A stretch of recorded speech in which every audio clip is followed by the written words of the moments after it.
After Mom gets discharged, I'm counting on you to take care of her, Bob said, his tone firm. What? I asked, stunned. You're expecting me to take care of her? It's obvious, Catherine, he replied coldly. We're family. I couldn't believe what I was hearing. When I refused, he dropped a bombshell. If you don't do it, I'll serve you divorce papers. Do you want to end up as a poor single mom? If not, then do as you're told. His words struck me like a dagger. I felt crushed under the weight of years of pressure. I couldn't take it anymore. I'm done, I said, holding back tears. I'm so done with this life. He glared at me. Just watch. You'll regret this. My name is Catherine. I'm 43 years old. I live with my husband, Bob, and our teenage daughter, Emma, who's in high school. We get by on Bob's salary and the part-time work I do. We're not wealthy, but we've managed to create a fairly stable, if modest, life. But one day, everything began to unravel. Catherine, Bob said one evening, it looks like Mom collapsed. She's been taken to the hospital. Ah, your mom? I asked, trying to mask my indifference. Bob's mother lived alone. Though she was getting older, she was still sprightly for her age. Apparently, she had injured her back while out shopping and now needed to stay in the hospital for some time. At least it's nothing life-threatening, Bob added. I'll go check on her tomorrow. All right. Take care, I said. Aren't you coming with me? He asked. Huh? Why would I? He frowned. Right. Okay, I'll go alone then. Please give your mother my regards, I replied. But I had no intention of seeing her. I didn't visit my mother-in-law in the hospital because I had already cut ties with her. Bob and I have been married for over 20 years, and from the very beginning, his mother despised me. She went out of her way to make me feel small and unwanted. You're really inefficient, aren't you, Catherine? She once said. You're not suitable for my son. I wish he had chosen a better wife. No matter how hard I tried, nothing I did was ever good enough. I was constantly met with criticism and demeaning remarks. Useless. Not good enough. Poor Bob, she'd say, every time we met. I endured it all for years because she was my husband's mother and I loved him. But even after Emma was born, her hostility didn't waver. In fact, it intensified. When Emma was born, instead of joy, she expressed disappointment. Great, a girl, she scoffed. She can't even carry on the family name. She's useless. If it had to be a girl, she should have at least been pretty. Who does she take after? Her cruel words were like poison. But the worst came one day when she was visiting our home. Emma, with the innocence of a child, approached her grandmother with a picture book. Granny, can you read this to me? She asked sweetly. The moment Emma handed her the book, my mother-in-law slapped it out of her hands. Don't touch me with your dirty hands, she yelled. I don't want an ugly grandchild like you. Emma's face fell. Tears welled up in her eyes as she began to sob. Granny's scary. I'm sorry, she whimpered. My heart shattered. I rushed over in a fury. What do you think you're doing? I demanded. My mother-in-law didn't flinch. She didn't even try to hide her disdain. It's her fault, she snapped. She tried to touch me with her filthy hands. You knocked her book out of her hands. How could you speak that way to a child? If that's how you treat my daughter, then don't bother coming to our house again, I warned her. She sneered. Don't get cheeky with me. I didn't come to see you. I came to see Bob. This house belongs to me and Emma too, I shot back. Stop pretending it doesn't. An ugly argument erupted. Bob stood there frozen, awkwardly mumbling, Hey, both of you, please stop. He didn't say a word to defend me or our daughter. His silence hurt more than anything. Eventually, my mother-in-law left, grumbling as she walked out the door. But I had reached my breaking point. I can't do this anymore, I told Bob. I'm done dealing with your mother. You never stand up for me or Emma. Let's get a divorce. He looked panicked. Wait. Even I find her hard to deal with. I just couldn't say anything. It was all so sudden. But I'm on your side now, Catherine. I support you and Emma. Words mean nothing without action, I said firmly. And I'm at my limit. Bob looked desperate. Okay. If you insist, I won't make you see my mom again. You can cut ties with her forever. Just, please don't divorce me. I hesitated. Was there any point in staying married to a man who never protected me from his mother's abuse? Could I really trust that I'd never have to deal with her again? In the end, I chose not to go through with the divorce, for Emma's sake. She loved her father dearly, and despite everything, Bob was a caring and devoted dad when he was with her. Taking her father away at that stage in her life felt wrong. So I agreed to stay on one condition: I would completely cut ties with his mother. And if anything else happens, I warned him, I won't be so forgiving. I get it, Bob nodded. I'll talk to my mom. We reached a fragile agreement. From that day on, I severed all ties with my mother-in-law. Emma would never meet her grandmother again. That was non-negotiable. I could never forget the pain she caused. 10 years have passed since that day, and I still carry those memories. I don't visit. I don't ask. To be honest, whatever happens to her now is none of my business. Then one day, Bob came home with a serious expression on his face. Catherine, he said quietly, I need to talk to you. What is it? I asked, wary of what might come next. He looked away, his eyes filled with unease. It's about my mom, Bob began, his expression tense. Apparently, she'll need care after she's discharged from the hospital. I stared at him, unmoved. So what? He hesitated. It would cost a lot to put her in a facility, right? So, I was thinking we should take care of her at home. I nodded, folding my arms. Oh, that's impressive. Good luck with that. He blinked. No, not me. You. I turned to him sharply. What? What on earth was he talking about? You're not serious, are you? I asked, my voice rising. You know I've already cut ties with your mother, right? You do remember that. He fell silent, unable to meet my eyes. The fact that he could even suggest such a thing was beyond comprehension. It was as if all those years of pain and abuse from his mother had vanished from his memory. To make things crystal clear and prevent any false hopes, I laid out the reality for him. Look, I have a job too, you know. Even if it's part-time, I still have responsibilities. There's no way I can shoulder the burden of caring for your mother. But you're just working part-time, he argued. Surely you can find time to help out with her care? I scoffed. If that's what you think, then maybe I'll just talk to my boss and switch to full-time. Would that make things easier? It was pointless to continue the discussion. My stance wasn't going to change. His weak, indecisive behavior only irritated me further. Though he looked like he wanted to say something more, I walked away. The next day, I received a call from the hospital. It wasn't from Bob, it was from her. Excuse me, Catherine. My mother-in-law's sharp voice pierced through the line. What on earth are you thinking, refusing to take care of your own mother-in-law?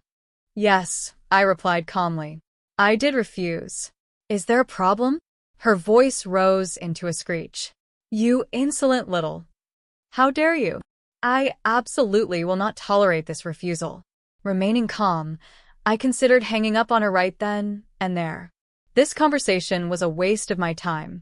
But I knew that unless I made things clear once and for all, she'd just keep calling and harassing me. I took a deep breath and spoke firmly. Do you remember why I cut ties with you in the first place, mother-in-law? What are you talking about? Are you implying I did something wrong? She demanded. Have you already forgotten? I said sharply. Because of your endless bullying and your awful treatment of my daughter, I decided to sever ties. Bob agreed with the decision too, in case you forgot. I'm not interested in helping someone who treated us like garbage. Goodbye. Wait, hold on, she stammered. But I had heard enough. Without another word, I hung up and promptly blocked her number. A few days later, Bob brought it up again. Hey, about my mom, he began cautiously. I sighed, unable to hide my irritation. Again? Just hearing the subject made my blood boil.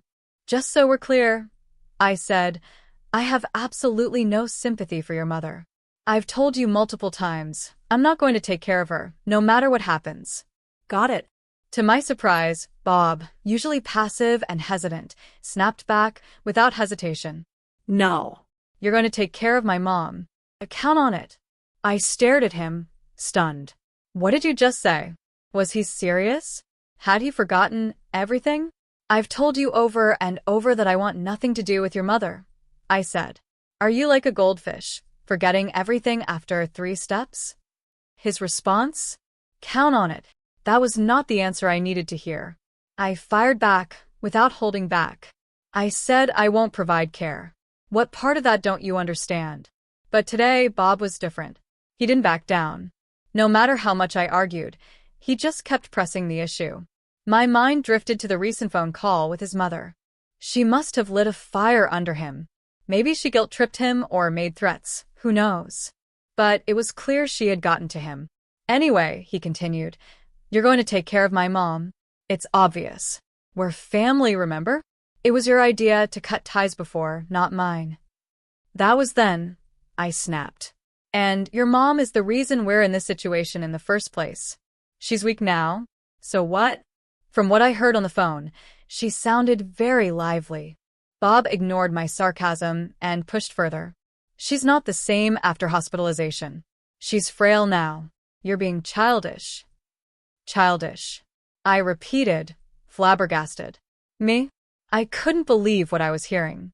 The reason we're here is because of her childish cruelty and harassment. You're seriously calling me childish?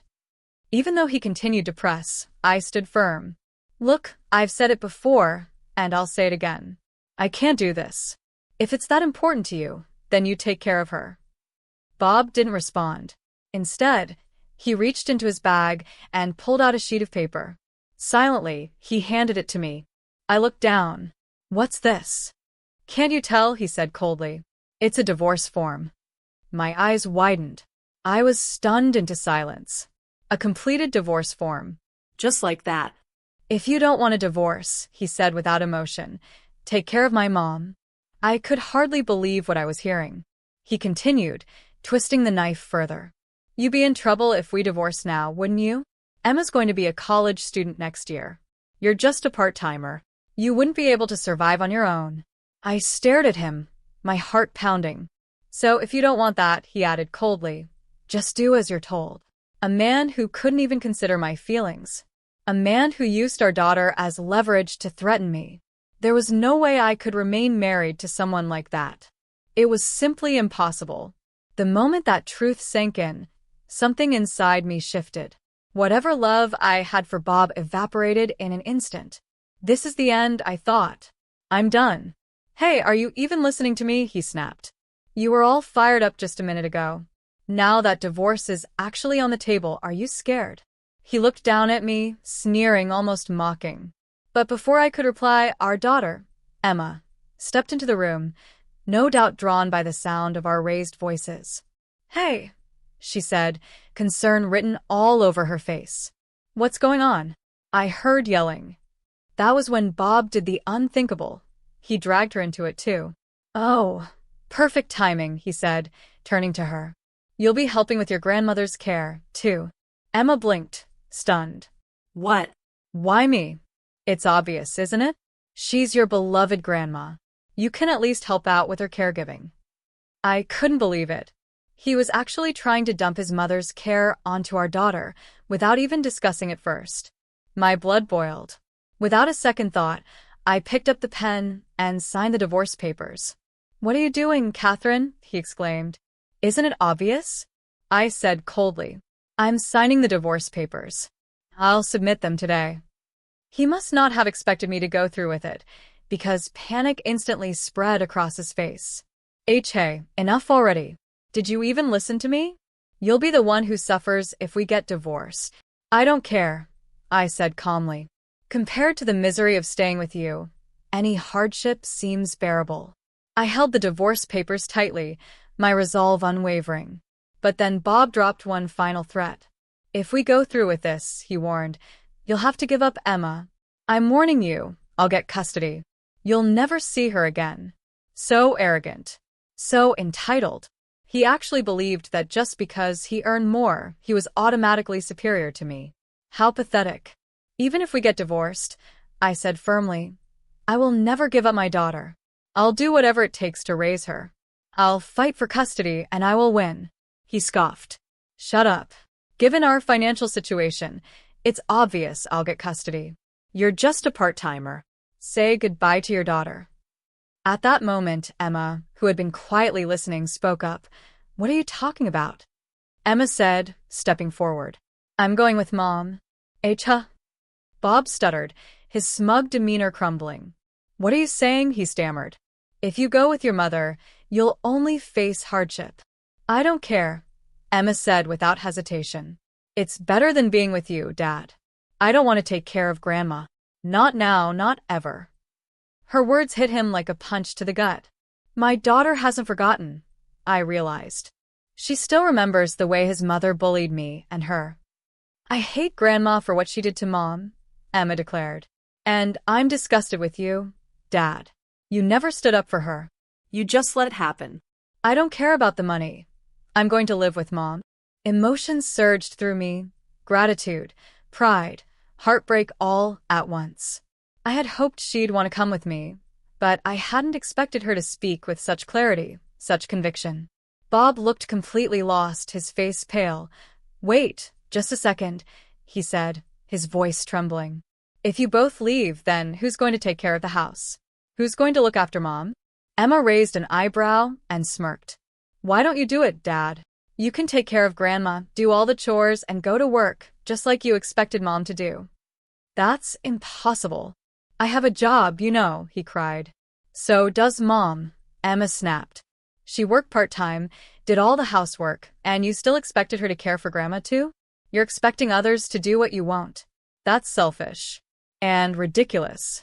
Her words hit with deadly precision. Bob, for once, was speechless. Eventually, he reverted to his old tactic, tears. Why are you blaming me so much? He whined. I just asked for a little help with the caregiving. There was a time when we might have let his tears sway us. But not anymore. Looking at this man, crying, blaming, refusing responsibility, I felt nothing but disbelief. Let's go, Mom, Emma said, taking my hand. Let's pack. Right, I replied, my heart full. Together, we packed our belongings. I took the divorce papers, and we walked out of that house without looking back. Bob was still crying, still begging us to stay. But we ignored him, though we submitted the divorce papers at the city hall. Just like that, it was finalized. Emma and I decided to stay with my parents for a while. Thankfully, my family runs a flower shop, and they welcomed us warmly. Now, I work part-time and help out at the shop, saving up every yen I can for Emma's college tuition. Bob kept trying to contact me after that. Mom's throwing stuff at me. I can't take it anymore. Please come back. It was pathetic. I blocked his number. From what I heard, he's now stuck caring for his ill-tempered mother 24/7. No rest, no peace, no sleep.